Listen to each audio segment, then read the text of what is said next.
But her death అది ఒక పెద్ద షాక్ అండి. అంటే షాక్ అంటే ఆవిడకి హెల్త్ బాగాలేదా లేకపోతే was it sudden death? Sudden death. అంటే తనకి యాక్చువల్ ఈ సైడ్ డిసీజ్ అనేది ఎప్పుడు లేదు. అంటే కొన్ని లైఫ్లో అన్ఎక్స్పెక్టెడ్ మూమెంట్స్ అనేటివి అదేనేమో. February 27th నేను అబుదాబి వెళ్ళాను డీజే షూటింగ్కి. అక్కడ 4th నుంచి సాంగ్ స్టార్ట్ అవుతుందని ఎందుకో నేను అక్కడి నుంచి అంటే యూఎస్ వెళ్ళిపోవాలి 11th. సో 15 days అవుతుంది. సరే గ్రాండ్ సన్ కూడా ఉన్నాడు అని మధ్యలో బన్నీకి హరీష్కి నాకు ఏదో బ్యాంక్ పని ఉందని చెప్పేసి 2 days హైదరాబాద్ వచ్చాను. 5th and 6th March 5th and 6th.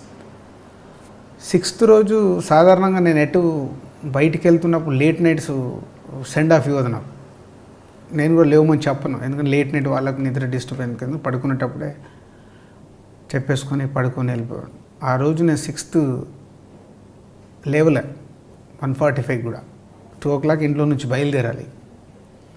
Grand son ఉన్నాడని వాళ్ళు కింద బెడ్రూమ్లో పడుకున్నారు, నేను పైన బెడ్రూమ్లో పడుకున్నాను. డ్రైవర్ని పంపించి తనే లేపి నేను రెడీ అయ్యి వస్తుంటే హాల్లో కూర్చున్నాను. బయట వరకు వచ్చి సెండ్ ఆఫ్ ఇచ్చి March 6th ఫస్ట్ టైం నా లైఫ్లో. Maybe God is design. 5th 6th నేను రావాల్సింది లేకుండే వచ్చాను. వచ్చిన తర్వాత ఆల్ మూమెంట్స్ ఆ 2 days వేరే వర్క్ లేదు, ఇంట్లోనే టైం స్పెండ్ చేశాను. 6th రోజు ఈవినింగ్ గ్రాండ్ సన్ని తీసుకొని మేము ఇద్దరం కార్లో వెళ్ళాం. అలా వెళ్దాం రౌండ్ అని. నేను ఇంటికి రాగానే వాడు బయట ఆడుతున్నాడు, తీసుకొని వెళ్ళాం. సో 6th వెళ్ళిన తర్వాత 10th అబుదాబిలో నేను ఫ్లైట్ తీసుకునే ముందు కూడా ఫోన్ చేసి మాట్లాడాను. ల్యాండ్ అయ్యాక ఆ రోజు 11th ఇన్సిడెంట్ జరిగిన రోజు మార్నింగ్ 7 o'clock నేను ఫోన్ మాట్లాడాను అక్కడ దిగాను. ఇండియన్ టైం 6:55 వచ్చాక తన ఫోన్ ఇప్పుడు అలాగే పెట్టుకున్నాను తన ఫోన్. సో March 11th నా కాల్, తర్వాత నా డాటర్ కాల్, ఆ 2 కాల్స్ ఉన్నాయి ఆ రోజు. తర్వాత ఏ కాల్స్ అన్ని మిస్డ్ కాల్స్ ఉన్నాయి. సో షీజ్ వాట్ హ్యాపెండ్ ఆ రోజు 11th రోజు తను 10th రోజు ఇంట్లో గెట్ టుగెదర్ పెట్టుకుందంట వాళ్ళ మామయ్యలు వాళ్ళందరినీ పిలుచుకొని. షీజ్ 11th చిన్న లూజ్ మోషన్ స్టార్ట్ అయితే రెగ్యులర్గా తనకు కొంచెం టెన్షన్ పడే మనస్తత్వం, దానివల్ల అవుతున్నాయేమో అనుకుంటే కొన్ని మోషన్స్ ఎక్కుంటే అవి మెడిసిన్ ఇచ్చారు. 11 o'clock మై సన్నీలా కూడా వచ్చేసి హాస్పిటల్కి వెళ్దామంటే అప్పుడు ఫ్రెష్ అప్ అయ్యి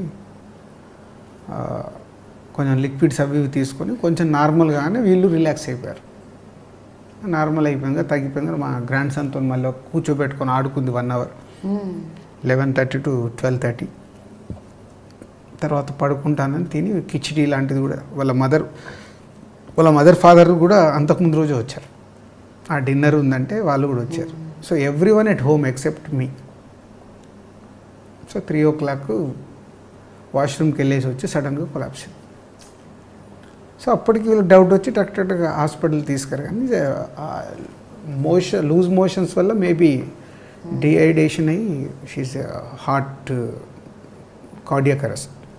అసలు ఇంతకుముందు ఎప్పుడు కూడా 6 months బ్యాకే మేమిద్దరము కేరళలో పాల్కాడ్ వెళ్ళాం. పాల్కాడ్ వెళ్ళినప్పుడు కూడా అన్నీ అక్కడికి వెళ్ళకముందు వాళ్ళన్నీ టెస్టులు చేయించుకొని రమ్మంటారు. అన్ని టెస్టులు చేయించు. లాస్ట్ ఇయర్ ఆగస్ట్ అప్పుడు ఏంటంటే నాకు షోల్డర్ పెయిన్ వచ్చింది. ఆస్ట్రేలియా ట్రిప్ వెళ్తే షోల్డర్ పెయిన్ వస్తే నా గురించి వెళ్ళాం. సరే నేను ఒక్కరిని ఎందుకంటే ఇద్దరం వెళ్ళాం. సో 1 week అదే మేమిద్దరం కలిసి ఉన్న major time, full time 1 week ఇద్దరం కలిసి ఉన్నాం. కానీ రాజు గారు, కళ్యాణ్ గారు అడపాదడప ఇంక ఇది లాస్ట్ సినిమా, ఇంకో 2 సినిమాలు తీస్తాను ఇలా అంటూ ఉంటారు. అప్పుడల్లా మీకు కొంచెం గుండెలో రైలు పరిగెడతాయేమో. అంటే ఇది ఇప్పుడు నేను నమ్మేది ఏదైనా ఇప్పుడు జరగాల్సింది ఉందనుకోండి, మా కాంబినేషన్ 100% జరుగుతుంది. అది నా సంకల్పం, నేను దాన్ని నమ్ముతాను. దానికోసం వెయిట్ చేయాల్సింది, ఏదైనా టైం రావాలి. సో ఏది మన చేతిలో ఉండదు, మనం ప్రయత్నం చేసేవాళ్ళమే. మన ప్రయత్నం సక్సెస్ అయితే ఆ రోజు జరుగుద్దని నమ్ముతున్నాను నేను. రాజుగారు, మీరు పెద్ద పెద్ద డైరెక్టర్లు, పెద్ద యాక్టర్లు అంటే చిరంజీవి, నాగార్జున, బాలకృష్ణ అలాంటి వాళ్ళతో సినిమాలు ఇంతవరకు తీయలేదు. అంటే మీరు నెక్స్ట్ జనరేషన్ అందరితో తీసేశారు ఆల్మోస్ట్, ఎక్సెప్ట్ పవన్ కళ్యాణ్ గారు. బట్ ద ఫస్ట్ జనరేషన్ ఉంది కదండి, వాళ్ళతో మీరు సినిమాలు ఇంకా చేయలేదు. అవి ఎప్పుడు వాటి కూడా సంకల్పించారా లేదా? అంటే అది తెలియదండి. అంటే ఇప్పుడు ఏదైనా ఒక బాలకృష్ణ గారితో నా మధ్య ఒకసారి అనిల్ రావు ఇప్పుడు ఒక ఐడియా చెప్తే వెళ్ళి కలిసి వచ్చాం, చెప్పాం, ఐడియా కూడా నచ్చింది. పోతే బాలకృష్ణ గారికి అప్పుడు 100th ఫిలిం చేయాలనే దాంట్లో ఈ లోపు అనిల్ రావు ఇప్పుడు మళ్ళీ ఇటు మాకు రాజా ది గ్రేట్ చేస్తుండడం. సో చెయ్యాలని ఉంటుంది. బట్ అది ఏదైనా నేను బిలీవ్ చేసేది వాళ్ళకి సరిపడే స్టోరీ ఉన్నప్పుడే వాళ్ళ దగ్గరికి వెళ్ళి సినిమా చేయాలని. ఏదో వాళ్ళ డేట్స్ వస్తాయి కదా నేను సినిమా చేయలేను, ఎప్పుడూ చేయలేను. సో నా దగ్గరకు వస్తున్న స్క్రిప్ట్లో వాళ్ళు కనిపించాలి. అరే ఇది వీళ్ళకి బాగుంటుందని అనిపిస్తే డెఫినెట్గా lucky is a God gift. అది ఎన్ని స్టార్ హీరోస్, పెద్ద హీరోస్, సీనియర్ హీరోస్ ఎవరి దగ్గరకైనా నేను అపాయింట్మెంట్ తీసుకొని వెళ్ళగలే స్వాతంత్రం నాకుంది. సో అది పెద్ద కథ ఉంటే నేను ఎనీ టైం వెళ్ళిపోవచ్చు. బట్ అదైతే ఉంటుంది చిరంజీవి గారితో, నాగార్జున గారితో ఎప్పటికైనా సినిమా మీ లిస్ట్లో, మీ విష్ లిస్ట్లో. మరి పెద్ద పెద్ద డైరెక్టర్ల సంగతి ఏంటి? వినాయక్ గారితో తప్ప ఆ తర్వాత మళ్ళీ మీరు ఎవరితోనూ పెద్ద డైరెక్టర్స్తో? పూరి జగన్నాథ్తో అనుకున్నాము, ట్రావెల్ చేసాం కానీ మెటరలైజ్ కాలేదు. సీను వైట్లాకి యాక్చువల్ తన ఆనందం సినిమా అప్పుడే నేను అడ్వాన్స్ ఇచ్చాను, అది మెటరలైజ్ అవ్వలేదు. ఈ జగడమ్ము సినిమా ఇందాక చెప్పినప్పుడు మ్యాచ్ కానప్పుడు రాజమౌళి గారి దగ్గరికి వెళ్ళి అడిగితే రాజమౌళి గారు ఒక మంచి మాట అన్నారు, మీరు ఇంతమంది కొత్త డైరెక్టర్లకి లైఫ్ ఇస్తున్నారు, నేను మీకు సినిమా చేస్తే అదొక సినిమా అవుద్ది, మీరు సినిమా చేస్తే ఒక డైరెక్టర్ పుడతాడు. అంటే ఎందుకో రాజమౌళి గారు ఆ మాట అన్న తర్వాత నేను అక్కడ నిజంగా నాకు ఒక ఇన్స్పిరేషన్ వర్డ్ అది. నిజమే కదా, ఫెయిల్యూర్ డైరెక్టర్స్ ఉన్నారు, సో వాళ్ళు స్ట్రగుల్లో ఉంటారు, సో సక్సెస్ సినిమా చేయాలి, రైట్ ప్లాట్ఫామ్ కావాలని.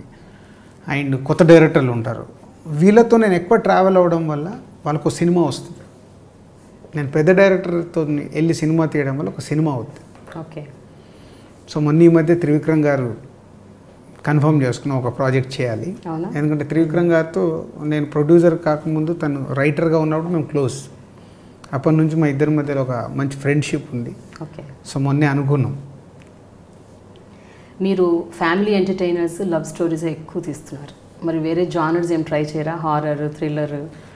అంటే అదేనండి, నా బ్లడ్లో లేని నేను ప్రయత్నం చేయడం వేస్ట్. అంతేనా? నా బ్లడ్లో లేదు అది. ఓకే. లేని అనవసరంగా ఏదో. రాజుగారు ఓన్లీ ప్రేమను పంచుతారు అంతే, విశాలమైన హృదయం. హోల్ ఫ్యామిలీ వెళ్ళి మా సినిమాని ఎంజాయ్ చేయాలి. పోతే ఎప్పటికప్పుడు ట్రెండ్ని బట్టి ఫాలో అవుతూ షిఫ్ట్ అవుతూ ఉండాలి. నాకు మీ లైఫ్ సీక్రెట్ ఒకటి తెలుసండి, అది కరెక్ట్ కదా చెప్పండి. మీరు అద్భుతంగా పాటలు పాడతారని విన్నాను. అభినందన అనే ఒక సినిమా పాటల కాంపిటీషన్లో మీరు పార్టిసిపేట్ చేసి, అవునా? మరి మీరు ఒక పాట పాడితే అభినందన పాటే పాడండి. అప్పుడు పిల్లాని, అప్పుడు నా age is 19 years Anu, Abhinandana is 1989. So 19 complete అయ్యి 20 years నాకు. సో అప్పుడు ఒక ఎంతుజాదం, సో దాంతో ఆ సినిమా నాకు చాలా పిచ్చి. ఓకే. అభినందన, మైనే ప్యార్ కియా, గీతాంజలి కరెక్ట్ నేను టీనేజ్ నుంచి షిఫ్ట్ అవుతున్నప్పుడు వచ్చిన సినిమాలు. ఆ 3 సినిమాల ప్రభావం నా పైన చాలు. అందుకని అలాంటి సినిమాలు తీస్తున్నది మేబీ అయి ఉండొచ్చు.